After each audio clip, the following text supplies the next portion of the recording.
Bon matin, frères et sœurs. Je vous salue ceux que je n'ai pas eu le temps de saluer.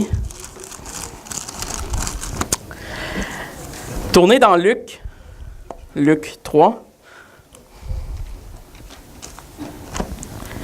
Je voudrais remercier en même temps tous les membres de l'Église d'être, les membres et les pas membres qui sont venus aussi, là. Je ne sais pas comment on vous appelle, les assistants, qui sont venus la semaine passée pour mon ordination. Donc, j'ai beaucoup apprécié la réunion. Puis, j'ai beaucoup apprécié votre support aussi. Donc, je tenais à le souligner. Ceci étant dit, on doit retourner à notre texte qu'on étudiait, le texte de Luc, l'Évangile de Luc. On retrouve ce matin un passage extraordinaire. La généalogie du Fils de l'homme, comme elle est intitulée dans Luc. La généalogie de Jésus-Christ. Vous allez devoir être, gentil avec moi ce matin. Je vais avoir c'est comme une épreuve de diction. Il y a des noms qui ne sont pas faciles à dire dans ça, mais je vais tous les dire, néanmoins. Donc, ça me force à faire un petit peu de gymnastique orale ce matin pour prononcer tous ces beaux noms. Mais les généalogies, vous savez, sont souvent vues, du moins, comme une espèce de parenthèse. La plupart d'entre nous, si on est franc, des fois, on les skip. on passe par-dessus. Et c'est pas nécessairement mal, là, je veux dire, des fois, de lire tous les noms, si on ne comprend pas vraiment pourquoi ils sont là, c'est pas tant utile de toute façon. J'ai encore jamais rencontré quelqu'un qui avait une très grande passion pour les généalogies bibliques, qui se passionnait dans les livres de chroniques. Vous voyez, en tout cas, j'ai pas rencontré personne comme ça encore. Tant mieux, je suppose qu'il y en a que ça existe, que c'est leur grande passion. Mais du moins, les généalogies bibliques ont quand même leur rôle et leur importance. Ils ne sont pas sans importance, sinon ils ne seraient pas là. C'est logique, hein? Ils servent une fonction qui est importante. Et dans le récit de Jésus-Christ, c'est aussi le cas. Donc, l'Évangile de Luc ne fait pas exception quand elle donne cette généalogie. Elle a un but. Et bien que cette généalogie, je vais en parler un petit peu plus tard, soit parfois un peu controversée par sa différence avec celle de Matthieu, elle est néanmoins similaire et d'importance égale. On va lire et on va commenter sur les raisons que Luc inclut cette généalogie dans le récit de Jésus-Christ. Jésus-Christ. Excusez, je me suis fait reprendre. Hein? Est-ce qu'il paraît quand il y a une liaison, c'est Jésus-Christ? Bon. Je vais essayer d'être fidèle au français. Nous allons aussi essayer de sortir du texte, un texte qui peut sembler un peu sec ce matin, une application plutôt pratique et tangible pour la vie du croyant moderne. Donc, ça, c'est ma tâche qui n'est pas si difficile que ça, parce que quand on regarde en réalité, les généalogies sont intéressantes et ont une application pratique pour nos vies, même si à première vue sont un peu rudes. Donc, on va lire les versets 23 à 38, ce qui va conclure en même temps notre étude du chapitre 3. Et donc, on commence dans le début du récit. La première chose que Luc nous dit, c'est que Jésus avait environ 30 ans lorsqu'il commence son ministère. Donc, on a vu un petit peu la datation. Je ne sais pas si vous vous rappelez, autour de 26 après Jésus-Christ, quand on a mis la datation sur Jean-Baptiste, quand lui commence son ministère. Donc, ça fait du sens que Jésus ait été autour de 30 ans. On ne sait pas exactement, c'était-tu un peu moins, c'était-tu un peu plus. Ce n'est pas nécessairement important de toute façon, mais il était autour de 30 ans quand il commence son ministère. Les raisons du pourquoi il commence un ministère à 30 ans, ça, c'est un autre débat en soi. Mais on va lire comme Jésus avait environ 30 ans lorsqu'il commença son ministère. Étant, comme on le croyait, fils de Joseph, fils d'Élie, fils de Mattat, fils de Lévi, fils de Melchi, fils de Janaï, fils de Joseph, fils de Mattathias, fils d'Amos, fils de Nahum, fils d'Esli, fils de Nagai, fils de Maat,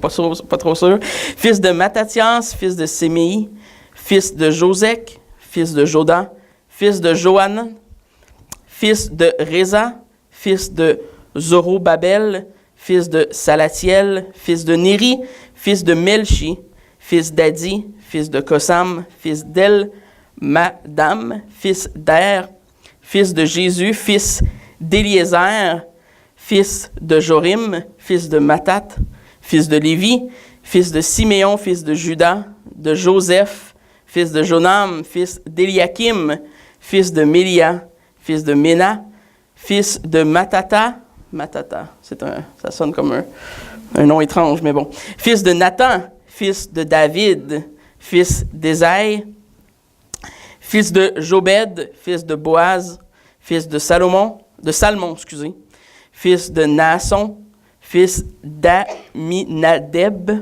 fils d'Admin, fils d'Arni, d'Esrom, de Pérez, fils de Juda, de Jacob, d'Isaac, fils d'Abraham, fils de Tara, fils de Nakor, fils de Séruc, de Rago, fils de Pharek, d'Héber, de Sala, fils de Kainam, fils d'Arpachshad, celui-là est très difficile, fils de Sem, fils de Noé, de Lamech, de Mathusalah, fils d'Enoch, fils de Jared, fils de Malélel, fils de Caïna, fils d'Énos, fils de Seth, fils d'Adam, fils de Dieu.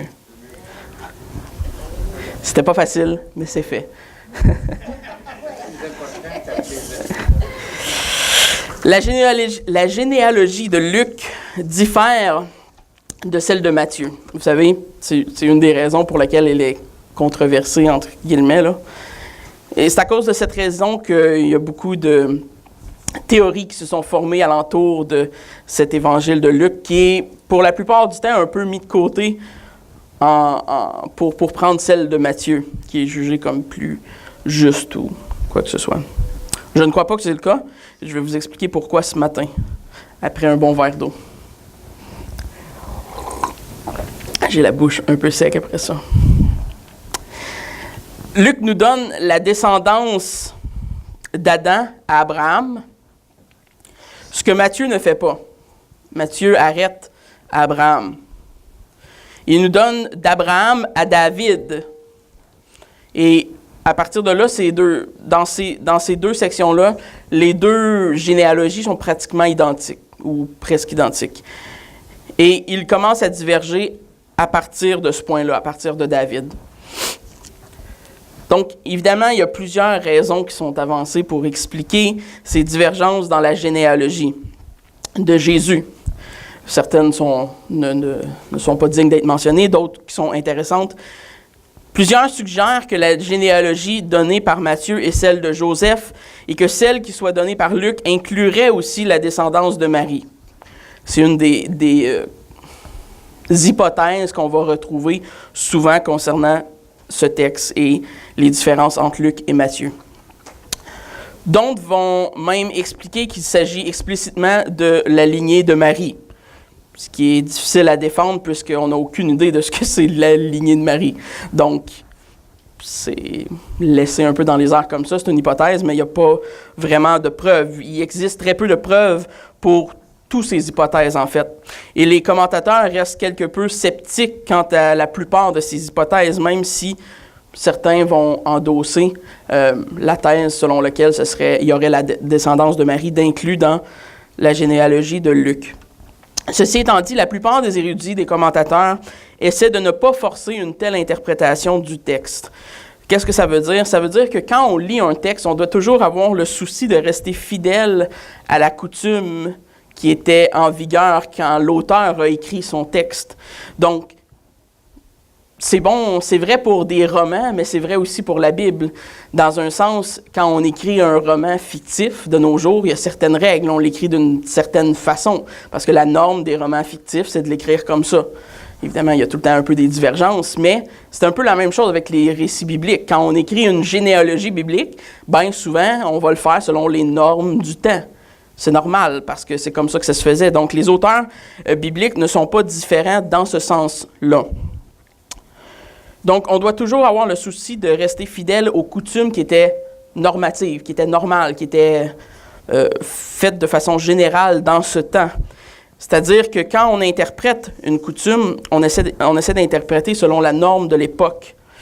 La norme, dans le cas des généalogies, aurait été de faire la généalogie à partir du père. Et Luc mentionne spécifiquement qu'il part de Joseph. Donc, ça devient un peu difficile d'argumenter que c'était la lignée de Marie ou que, bon, il y a certains qui vont aller dans l'adoption, dans toutes sortes de dérivés, mais il me semble relativement clair que quand on regarde le texte et qu'on regarde la coutume de l'époque, on n'a pas vraiment le choix de statuer que c'est vraiment la généalogie de Joseph qui nous est donnée par Luc. Ceci étant dit, un des points sur lesquels les argumentaires vont s'appuyer, c'est que Jésus, étant le seul homme qui est né de la naissance virginale, qui n'a pas réellement de père physiologique, physique, bon, ça peut changer un peu les dogmes de la coutume. C'est un argument qui va être donné, je ne crois pas qu'elle est si pertinente. Mais si les experts de l'époque des pères de l'Église, entre autres, n'ont pas été capables de pleinement trancher ce débat, je vous avouerai que ça serait surprenant ce matin que Michael Beaulieu réussisse à soit capable de prétendre faire mieux que les pères de l'Église ont fait.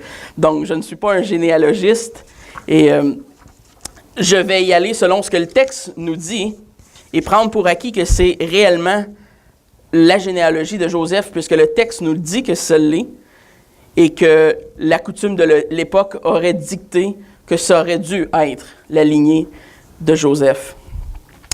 Bien que ces débats soient intéressants, ils sont à la limite importants pour les érudits, pour les gens qui étudient, qui approfondissent les Écritures. Je ne crois pas qu'il soit nécessairement nécessaire, du moins, d'exposer en profondeur toutes les théories qui sont offertes. Donc, je vais en les lister rapidement, là, quelques-unes, mais on va en rester à ça. Mettant de côté l'origine de la généalogie, prenant pour acquis ce qu'on vient de voir, je veux quand même vous donner un aperçu rapide des considérations théologiques concernant les distinctions, parce qu'il y a quand même quelque chose à considérer dans le fait que la généalogie n'est pas comme celle de Matthieu. Donc, si on fait juste passer outre, la prochaine fois que vous allez lire, vous allez peut-être vous en apercevoir, vous poser des questions. Donc, ça ne serait pas de vous faire... ce serait de vous faire du tort que de ne pas vous expliquer comment on réconcilie cette situation théologiquement parlant. Donc, voici les 4 points de différence que Jean Calvin avait remarqués entre la généalogie de Matthieu et de Luc, et comment lui tente d'expliquer la différence entre ces deux-là. Le premier point est que Luc monte par ordre rétrograde du dernier au premier. Donc, il part de Joseph, il va jusqu'à Dieu. Matthieu, lui, il fait le contraire. Il finit avec Abraham. Non, il finit avec la personne de Jésus, excusez. Il part d'Abraham, puis il finit avec Jésus. Il fait le contraire. La seconde est que Matthieu ne porte pas son récit au-delà d'Abraham, et que Luc, lui, décide de retourner jusqu'à Dieu lui-même dans sa descendance. Ce qui est très important d'ailleurs. Le troisième point de distinction, c'est que Matthieu traite de sa descendance dite légale ou juridique. Il se permet de faire certaines omissions dans la lignée des ancêtres, choisissant ainsi d'assister la mémoire du lecteur. Donc, il fait certains choix, tout comme Luc fait certains choix d'ailleurs dans sa généalogie.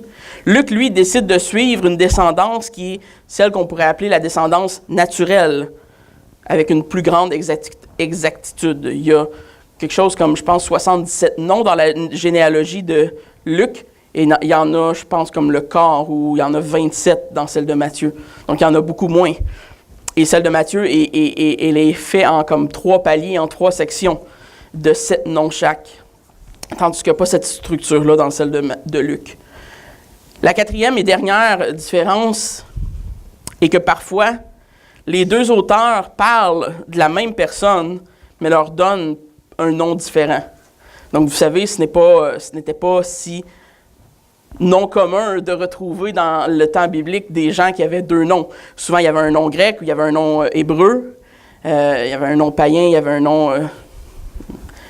qui était issu du judaïsme, s'il était juif. Donc, c'était pas non commun et c'est possible que certains de ces noms-là aient en réalité soient les mêmes personnes qui sont énumérées. Mais il n'y a pas nécessairement de certitude parce que la parole de Dieu ne nous donne pas les 2 noms exacts de tous les personnages dont elle parle. Donc, dans le cas des apôtres, on sait quand il avait 2 noms, on les connaît. Mais bon, il y a des gens qui ont existé dans l'histoire qu'on ne le sait pas. Et la Bible ne le révèle pas. Donc, si la Bible ne le révèle pas, c'est que ce n'est pas si important de toute façon. Jean Calvin décrit la généalogie de Matthieu et il l'appelle, pas lui il l'appelle, mais Jean Calvin la décrit comme étant une descendance qui serait légale ou qui serait juridique parce que Matthieu énumère la façon dont le trône est transposé de génération en génération jusqu'à Jésus. Et vous savez, Matthieu, on n'a pas, notre frère Pascal expose l'évangile de Matthieu, si ça vous intéresse, vous pouvez aller l'écouter, mais Matthieu est un évangile dans lequel on retrouve principalement le thème de la royauté de Jésus. Et donc, Matthieu expose l'ordre juridique parce qu'en nommant Salomon, d'ailleurs, dans ce que Luc ne fait pas, immédiatement après David, il montre la manière dont Christ descendait de Salomon et des autres rois. Ceci dans le but de prouver que Jésus était le successeur légitime, juridique et légal entre les mains duquel Dieu, pour citer 2 Samuel 7,13, établirait le trône de son royaume pour toujours. Donc, ça ne nous surprend pas de la part de Matthieu, puisque tout le contexte de l'évangile de Luc proclame la royauté de Jésus-Christ. Matthieu écrit son évangile avec un public qui est principalement juif, en vue de la conversion à Christ de ses auditeurs. Donc, le thème de la royauté étant central au message de Matthieu, sa généalogie de Jésus reflète, les choix qu'il fait dans sa généalogie reflètent cet aspect de la lignée royale et les choix qu'il va faire, des noms qu'il va mettre dedans. Luc, pour sa part, tout de suite après David, va nommer non pas Salomon, mais Nathan. Donc, ce qui nous laisse savoir que Luc suit probablement une lignée qui est plus celle de la descendance naturelle, physique de Jésus. Ça ne veut pas dire que Luc rejette le fait que Salomon était aussi dans la descendance de Jésus-Christ et que Jésus était le digne héritier juridique du trône. Ça ne veut pas dire ça. Mais Luc fait un choix dans sa généalogie de le faire d'une telle façon et va être conséquent avec le reste de son modèle. Et donc, il fait certains choix, tout comme Matthieu fait certains choix, et il exclut certains noms. Là où Matthieu décide de commencer par Abraham, les pères des Juifs, Luc, lui, désire terminer par Adam et Dieu lui-même pour avoir une approche plus large. Luc a certainement les gentils et tout le peuple de Dieu en tête en utilisant cet ordre qu'il choisit d'utiliser. Et vous savez, bon, toutes ces explications ne vont pas nécessairement nous aider à tout comprendre les différences qui existent entre les deux. Mais ça nous aide certainement à comprendre pourquoi les auteurs font ces choix et nous aide à comprendre la difficulté du texte et la profondeur en même temps, et aussi en même temps la beauté d'un texte comme une généalogie peut être. Bien que les 2 généalogies ne soient pas identiques, Jean Calvin disait qu'ils ont assez en commun pour qu'on puisse établir avec autorité qu'il s'agit non pas d'une contradiction ou d'une erreur, mais bel et bien de la même généalogie qui est faite avec une perspective un peu différente. Vous savez, des noms dans une généalogie, il y en a beaucoup, là. Fait que quand on fait des choix d'écrire certains noms, certains auteurs vont skipper quelques générations. Luc décide de pratiquement pas skipper de génération. Donc, il y a beaucoup plus de noms dans celle de Luc. Il y a toutes sortes de facteurs qui influencent les noms qu'on va mettre dans une généalogie. Qu'est-ce qu'on veut refléter par notre généalogie? Et de là qui explique les différences. Donc, ce n'est pas une contradiction de la parole de Dieu. Ce n'est pas une erreur des auteurs qu'on croit avoir été infailliblement inspirés, même dans les généalogies. Donc, c'est pas parce qu'on retrouve pas les noms identiques que nécessairement ils ne sont pas la généalogie de la même personne, c'est-à-dire Jésus-Christ. Et donc, comme notre ami Calvin l'a dit, pour ne pas être trop fastidieux, ces deux généalogies sont en accord. Donc, on peut dire qu'il y a assez en commun avec les deux généalogies pour dire qu'ils sont la même et qu'ils n'ont pas une erreur de parcours. Ils sont comme deux auteurs qui regardent le même arbre, mais qui le décrivent de façon différente. Les deux ont assez d'éléments en commun pour savoir qu'ils parlent d'un arbre. Mais leurs mots ne sont pas nécessairement identiques quand ils regardent les deux le même arbre. Bien que l'étude des généalogies soit quelque peu technique et difficile, elles nous permettent de comprendre avec plus de profondeur à la fois le statut de Jésus-Christ et aussi de déterminer où Jésus-Christ s'inscrit dans la lignée de l'humanité. Et la bonne nouvelle, c'est qu'ultimement, toutes ces interprétations un peu difficiles et techniques nous conduisent vers une seule direction, une seule conclusion. Ils servent à diriger notre attention sur la royauté de Jésus-Christ et sur la personne humaine de Jésus-Christ, sur l'humanité de Christ. J'arrête pas de dire Jésus-Christ, hein? Jésus-Christ. Ce qui est intéressant, particulièrement dans l'évangile de Luc, c'est le placement de cette généalogie dans l'ensemble de l'évangile elle-même.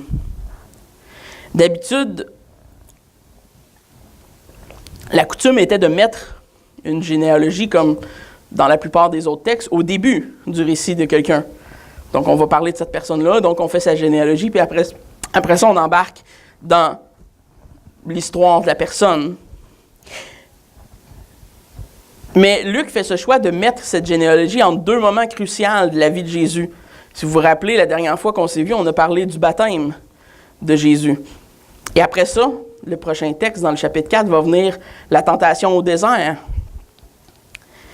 Et donc, pourquoi Luc fait ce choix de mettre cette généalogie entre ces deux textes? Pourquoi est-ce qu'il fait le choix à ce moment-là de dévier un peu de la coutume littéraire qui dit qu'il aurait dû mettre la généalogie avant? Pas dur à dire vite pantoute, hein? Donc, le fait même que Luc enregistre, qu'il écrit une généalogie, nous démontre que Jésus-Christ était un homme véritable. Vous savez, ça peut paraître simple, mais c'est possiblement le point le plus important de cette généalogie. Le point le plus simple est souvent le plus important. Pour ces raisons, Luc est poussé à nous donner la descendance de Jésus pour prouver qu'il était un homme. Il n'était pas un demi-dieu comme Hercule ou comme dans la mythologie grecque ou la mythologie romaine, dans le panthéon des dieux, qui avait des enfants avec des êtres humains, puis que ça faisait des espèces de demi-dieux. Non. Il était un homme en chair et en os, un homme qui a marché dans ce monde, malgré la naissance virginale du Saint-Esprit. Cette descendance confirme que Jésus-Christ, dans son incarnation, était pleinement humain. Et il est reconnu comme un être humain, comme un homme qui a une descendance généalogique sur terre qu'on peut retracer à une origine. Évidemment, pour Matthieu, cette origine-là s'est arrêtée à Abraham, parce que dans son grand contexte plus large, il veut démontrer aux Juifs la façon dont Jésus est le père du peuple d'Israël, dans sa royauté, qu'il est ce roi attendu du peuple. Mais Luc finit par Adam et Dieu pour nous montrer encore l'image plus grande où les païens sont même maintenant inclus dans cette grande famille. Le fait que la généalogie de Luc remonte et retourne jusqu'à David nous pointe essentiellement vers les éléments messianiques qui qualifient Jésus-Christ comme le Messie. Qu'est-ce qui fait que Jésus-Christ était le Messie attendu dans l'Ancien Testament? C'est qu'il était de la descendance de David. Il avait le droit au trône. En plus, le fait que Luc mentionne Adam dans sa généalogie nous pointe vers la relation de Jésus-Christ, celle qu'il possède non seulement avec Israël, mais avec le reste de l'humanité. Parce que Adam était... Si on peut dire qu'Abraham était le père de la nation juive, on peut certainement dire qu'Adam était le père de l'humanité. Et donc, en retournant jusqu'à Adam, il nous démontre quelque chose. Finalement, le fait que la généalogie remonte jusqu'à Dieu lui-même nous démontre qu'il est lié intimement avec le Créateur, qu'il est le Fils de Dieu. Et vous savez, c'est comme encore aujourd'hui, on regarde les généalogies puis on se dit que c'était un peu sec, c'est rude, tout ça. Ça semble déplaisant à lire, mais en réalité, on fait la même chose dans nos vies de tous les jours. Les généalogies ou les arbres de famille ont une importance et même nous, on y accorde une importance quand même relativement grande dans notre quotidien. Par exemple, ma mère m'a souvent raconté que la simple mention de son nom de famille, Leblanc, à l'école pour ses professeurs, créait une grande terreur chez eux. Pourquoi? Parce que ma mère avait 4 frères. Et 4 frères qui avaient laissé derrière eux une réputation. Ils avaient, je ne sais pas si dans leur cas on peut dire qu'ils avaient souillé le nom des Leblanc, mais bon, ils l'avaient certainement, ils avaient certainement collé une étiquette au nom de famille. Une grosse étiquette. Oui. Et donc, ça lui valait d'être évalué comme une trouble faite. Donc, même sans avoir rien fait, c'était une Leblanc, donc elle avait une étiquette de collée. Et ça vient avec une réputation qui est précédée par nos ancêtres, par l'héritage du bagage de la famille qui vient avant nous. Et ça nous colle comme faisant partie de nous, parce que c'est notre nom de famille. Et donc, ça a une valeur. On y accorde une importance, même aujourd'hui. On accorde de l'importance à notre héritage, de là où on vient. Et les gens leur apportent une importance de où on vient. On a juste à regarder la royauté, les princes de notre monde. Pourquoi est-ce qu'ils sont princes? Parce qu'ils ont le bon nom de famille. C'est aussi simple que ça. Donc, il y a encore de ces principes-là qui se transmettent, même dans notre société moderne aujourd'hui. Donc, ce n'est pas difficile de comprendre pourquoi Luc insère cette généalogie et comment elle est importante au récit. C'est le principe qu'il y a aussi derrière les généalogies bibliques. On accroche à celles-ci toutes les promesses qui avaient été faites dans l'Ancien Testament. On les accroche par cette généalogie à Jésus lui-même. Les promesses qui avaient été faites au peuple d'Abraham, aux Juifs, au trône de David, qui avaient été faites aux gentils comme étant maintenant inclus dans l'Alliance, toutes ces promesses sont accrochées à Jésus-Christ dans le principe de la généalogie. Cette généalogie, en fait, est comme un long rappel de la fidélité de Dieu et de sa providence au travers toutes les nombreuses générations qui avaient passé depuis l'Ancien Testament, depuis Adam et Ève eux-mêmes, jusqu'à Jésus-Christ lui-même. Dieu a été fidèle et il l'a pourvu. Et Jésus-Christ vient accomplir ce qui avait été promis. Et on y voit une grande réalisation de la fidélité et de la promesse de Dieu. Et quand on dit que Dieu est fidèle d'âge en âge, c'est ça qu'on veut dire. Qu'après des milliers d'années, Dieu a tenu sa promesse. Il ne nous a pas oubliés. Probablement qu'il y avait des gens qui pensaient que Dieu les avait oubliés. Ça fait même pas des fois quelques semaines qu'on est dans le trouble, qu'on lit pas notre parole, qu'on est un peu troublé dans notre esprit, puis on se met à douter de la présence de Dieu. Vous imaginez des centaines de générations après génération, comment le peuple commençait peut-être à se dire, ouais, on s'est-tu fait enfiroiper, nous autres, là? Mais non, Dieu a été fidèle. Et sa fidélité, elle est manifeste par la personne de Jésus-Christ. Donc, quelle que soit l'option qu'on choisit concernant notre interprétation du texte et de la généalogie elle-même, ce qui est clair dans le texte, c'est l'intention de Luc derrière cette liste de noms-là. Jésus revendique à la fois le trône par le biais de David, il est apparenté à toute l'humanité par le biais d'Adam. Il a l'héritage approprié pour être celui qui est promis par Dieu. Il a la bonne descendance pour être l'héritier de ce ministère de rédemption que le Saint-Esprit vient de lui confier juste avant, dans le baptême. Ses racines s'étendent jusqu'à David, Abraham, Adam et finalement jusqu'à Dieu lui-même. Dieu a soigneusement conçu son plan. En théologie, on parle du décret de Dieu. On dit que le décret de Dieu est parfait. Historiquement parlant, il n'y a aucune surprise qui est trouvée en Jésus.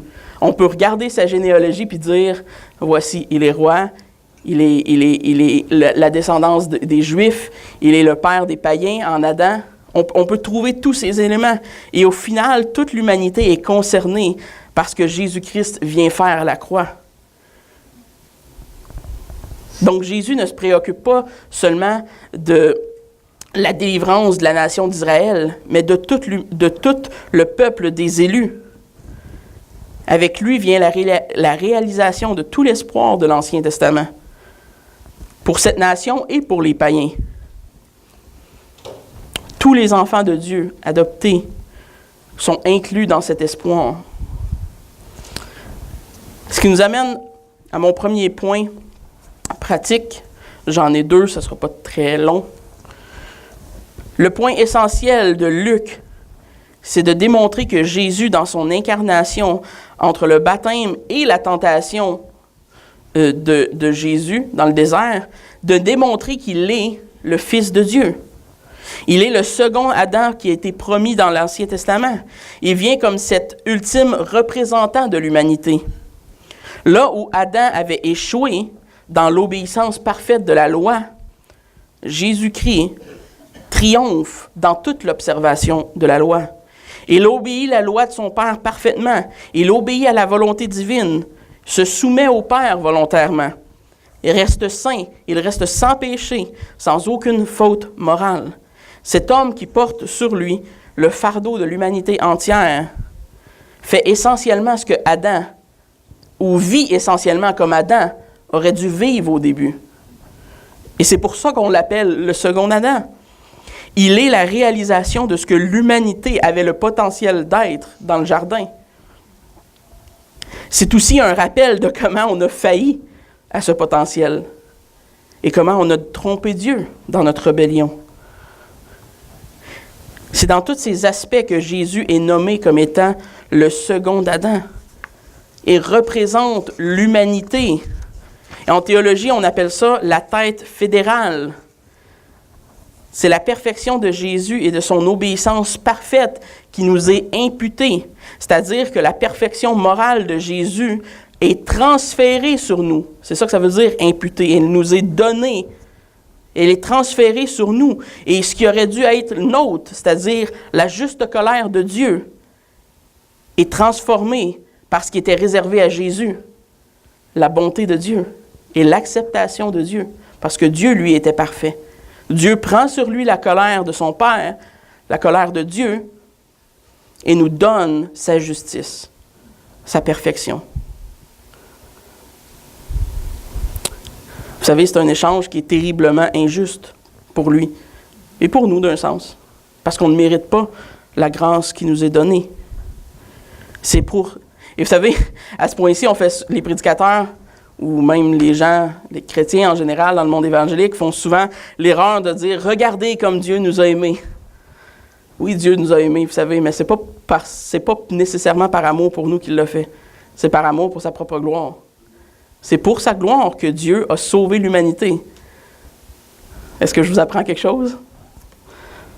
Ça sera un sujet intéressant à examiner, mais Dieu sauve l'humanité pour sa propre gloire. En fait, il n'y a rien que Dieu fait qu'il ne fait pas pour sa propre gloire. Et c'est un geste d'amour que de sauver l'humanité pour sa gloire.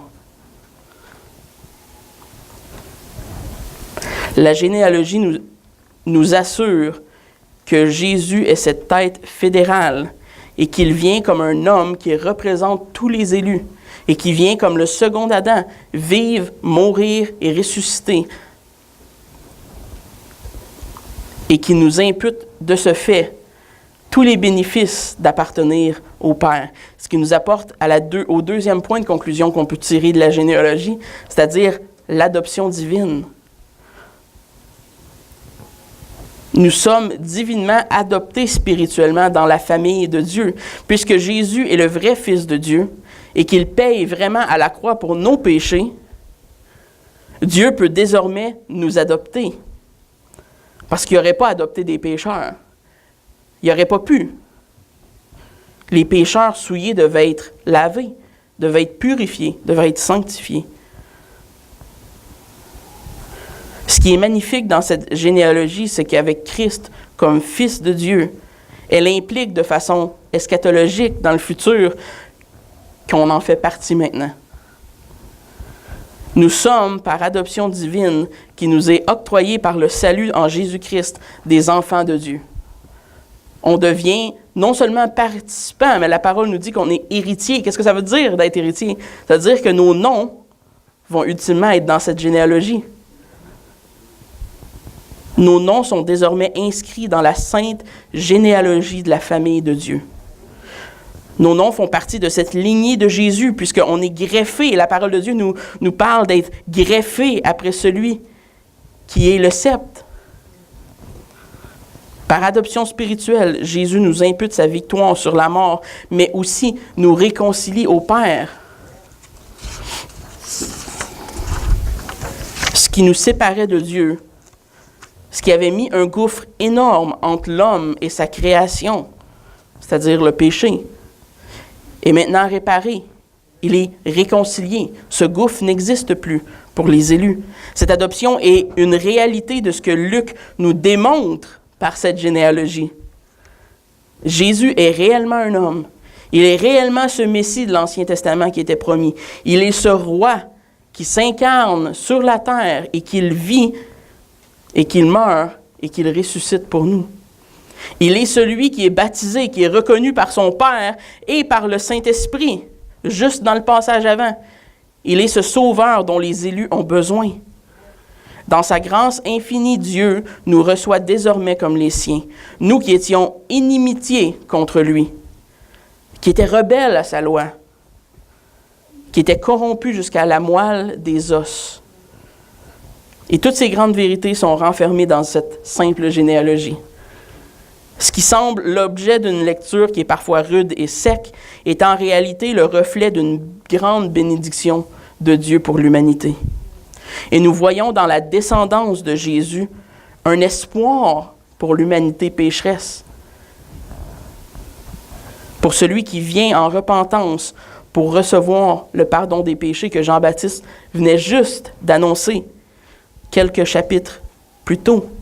Seulement cette fois, ce n'est pas simplement Jean-Baptiste qui nous baptise d'eau, mais c'est Christ qui nous donne le salut. Un salut qui ne peut être perdu parce qu'il nous est imputé par Jésus-Christ lui-même. Prions.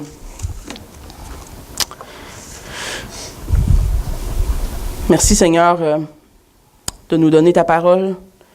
Merci de faire de nous des enfants rachetés, des héritiers, Seigneur, de ta famille.